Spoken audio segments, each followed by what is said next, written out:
አፋድ ጎንደር ጠቅላይ ግዛት 206ኛ ኮር ፋኖዎችን ለማፈን የተንቀሳቀሰው የብልጽግና ሰራዊት በተደረገበት ያጠፋ መልስ ከፍተኛ ሽንፈት ገጥሞታል። ዛሬ ጥቅምት 21 2018 ዓ.ም ከክምር ድንጋይ ወደ ጥርጥራና ሀገረ ገነት ያሉ ፋኖዎችን ለማፈን የተንቀሳቀሰው ያገዛዙ ሰራዊት አፋድ ጎንደር ጠቅላይ ግዛት 206ኛ ከፍ ያለው ደሴ ኮር የአንበሳው ጋይንት ክፍለ ጦር አካል በሆነው ወርካው ሻለቃና የተራራው ራስ ጉና ክፍለ ጦር አካል የሆነው ደጀን ሻለቃ በጥምረት ባደረጉት ያጠፋ መልስ በጠላት ሰራዊት ላይ ጉዳት ማድረሳቸውን የ206ኛ ከፍ ያለው ደሴ ኮር ቃል አቀባይ በላከው መረጃ አስታውቋል። ባለፉት 3 ቀናት የመከላከያ መረጃና ደህንነት አገልግሎትና የብሔራዊ መረጃ ደህንነት አገልግሎት ከፍተኛ ኃላፊዎች ስብሰባ ማድረጋቸው ተሰምቷል። አድማጭ ተመልካቾቻችን በዝርዝር እንመለከተዋለን።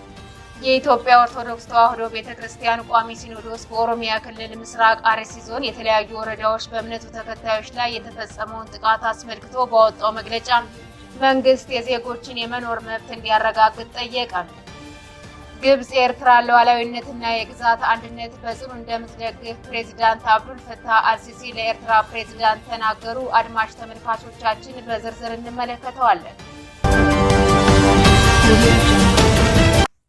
ሰላም ጤና ይስጥልን። የጥቁር አንበሳ ሚዲያ አድማጭ ተመልካቾቻችን እንደምን አምሽታችኋል? ዕለተ ዓርብ ጥቅምት 21 2018 ዓ.ም መረጃዎችን ይዘን ቀርበናል። ከዜናዎቹ ጋር ሰናይት አያሌው ነኝ። አብራችሁን ቆዩ። ወደ ዝርዝር መረጃዎች አልፋለሁ። አፋድ ጎንደር ጠቅላይ ግዛት 206ኛ ኮር ፋኖዎችን ለማፈን የተንቀሳቀሰው የብልጽግና ሰራዊት በተደረገበት ያጠፋ መልስ ከፍተኛ ሽንፈት አጋጥሞታል። ዛሬ ጥቅምት 21 2018 ዓ.ም ከክምር ድንጋይ ወደ ጥርጣርና ሀገረ ገነት ያሉ ፋኖዎችን ለማፈን እንቅስቃሴ ያደረገው ያገዛዙ ሰራዊት አፋድ ጎንደር ጠቅላይ ግዛት 206ኛ ከፍ ያለው ደሴ ኮር የአንበሳው ጋይንት ክፍለ ጦር አካል በሆነው ወርካው ሻለቃና የተራራው ራስ ጉና ክፍለ ጦር አካል የሆነው ደጀን ሻለቃ በጥምረት ባደረጉት ያጠፋ መልስ በጠላት ሰራዊት ላይ ጉዳት ማድረሳቸውን የ206ኛ ከፍ ያለው ደሴ ኮር ቃል አቀባይ በላከው መረጃ አስታውቋል። ባርዝባ መድኃኔዓለም፣ ባርዝባ ሚካኤልና ምክሬ በተባሉ ቦታዎች በፋኖ ቅንጅታዊ ጥቃት የጠላት ኃይል ከፍተኛ ጉዳት አስተናግዷል። በፋኖ ላይ ከበባ በመፈጸም ጥቃት አደርሳለሁ ብሎ ጥረት ያደረገው የጠላት ብልጽግና ሰራዊት ያሰበው አልሳካ ሲለው በንጹሃኖች ላይ ጥቃት ፈጽሟል ሲል የኮሩ ቃል አቀባይ አክሎ ገልጿል።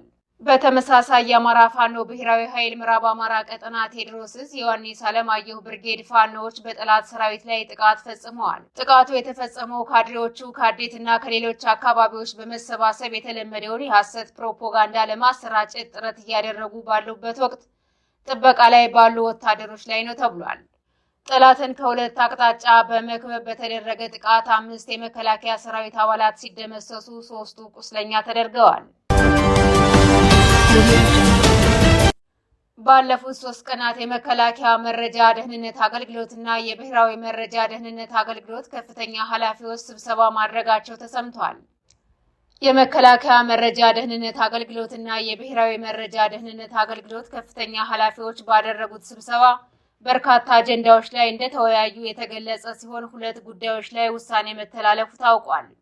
የመጀመሪያው የተመረዙ ሬሽኖችን ስርጭት በማድረግ እንዲማረኩና ፋኖ እንዲመገባቸው ምቹ ሁኔታዎችን መፍጠር፣ ለዚህም የተመረዙ ምግቦችን ወደ ካምፕና ምሽጎች በማስገባት ፋኖ ላይ ትንኮሳ በማድረግ ፋኖ ጥቃት በሚከፍትበት ወቅት የተመረዙ ሬሽኖች ካምፕና ምሽጎች ላይ ጥሎ በመሄድ በፋኖ እጅ እንዲወድቁ ፋኖ እንዲመገባቸው ማድረግ እንደሆነ ታማኝ ምንጮች ገልጸዋል።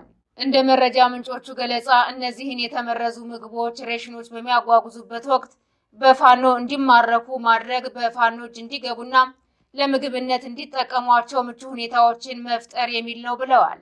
እነዚህ የተመረዙ ምግቦች በዚህ ወር መጨረሻ ድረስ ወደ አማራ ክልል እንዲገቡና ስርጭት እንዲደረግ ውሳኔ መተላለፉ ተረጋግጧል።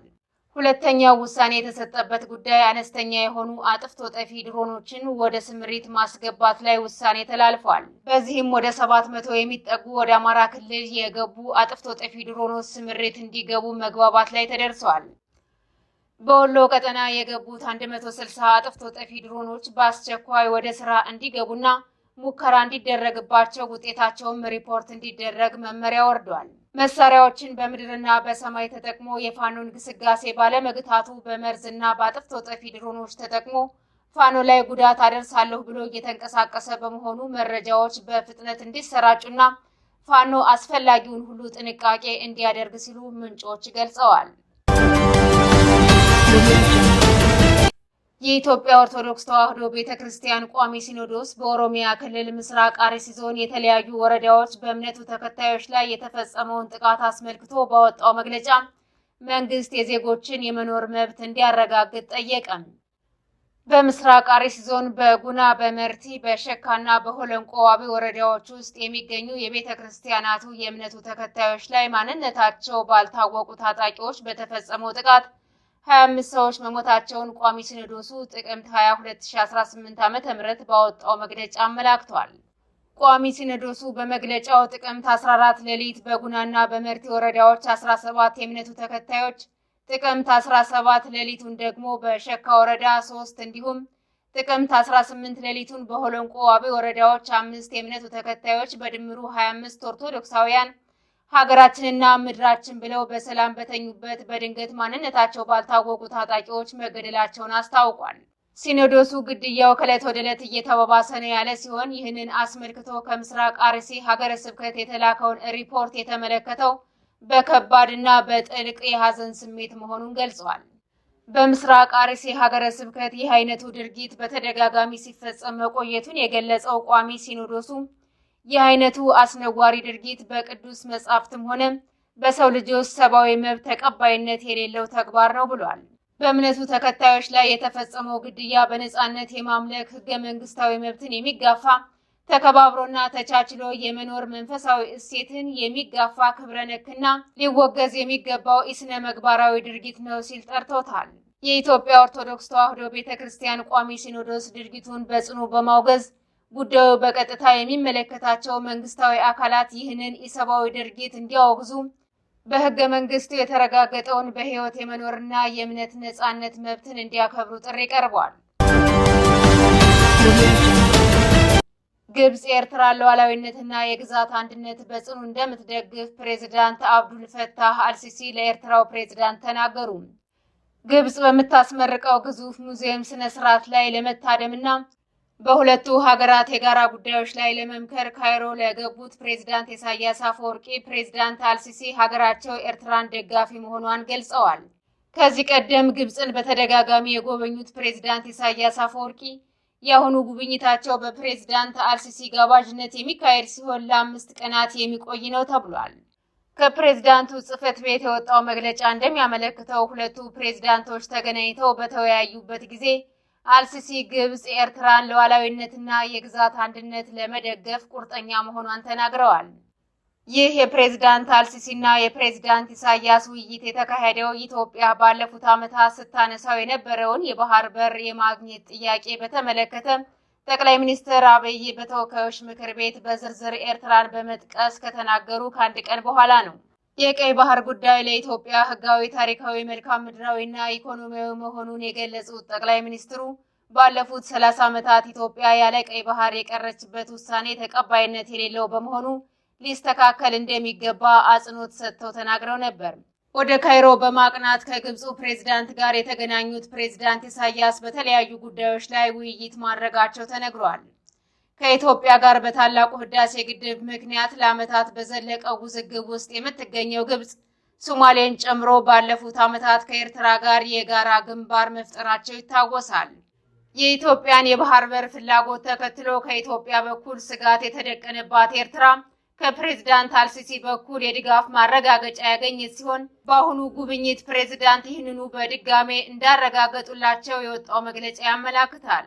ሁለቱ መሪዎች በተጨማሪ በጦርነት እየታመሰች በምትገኘው ሱዳንና በሶማሌ ጉዳይ ላይ የተወያዩ ሲሆን ዓለም አቀፍ ሕግን በተለይም የቀጠናው ሀገራትን ነጻነት፣ ሉዓላዊነትና የግዛት አንድነት እንዲከበር በውይይታቸው ላይ አጽንኦት መስጠታቸው ተገልጸዋል። መሪዎቹ ካይሮ ላይ የተገናኙት 2 ዓመት ባለፈው የእርስ በርስ ጦርነት ውስጥ በምትገኘው ሱዳን ዋነኛ ተፋላሚ የሆነውና በኤርትራና በግብጽ የሚደገፈው የሱዳን ጦር በዳርፉር ከባድ የተባለ ሽንፈት ካጋጠመው በኋላ ነው። ግብጽ፣ ኤርትራና ሶማሌ ባለፈው ዓመት ጥቅምት የጋራ ግንባር የመሰረቱት ኢትዮጵያ ከሶማሌላንድ ጋር የመግባቢያ ስምምነት ከተፈራረመች በኋላ ነበር። የተወደዳችሁና የተከበራችሁ አድማጭ ተመልካቾቻችን ለዛሬ ያዝንላችሁ መረጃዎች እነዚህን ይመስሉ ነበር። የዩቲዩብ ቻናላችንን ላይክ፣ ሼር፣ ሰብስክራይብ እንድታደርጉ በአክብሮት እንጠይቃለን።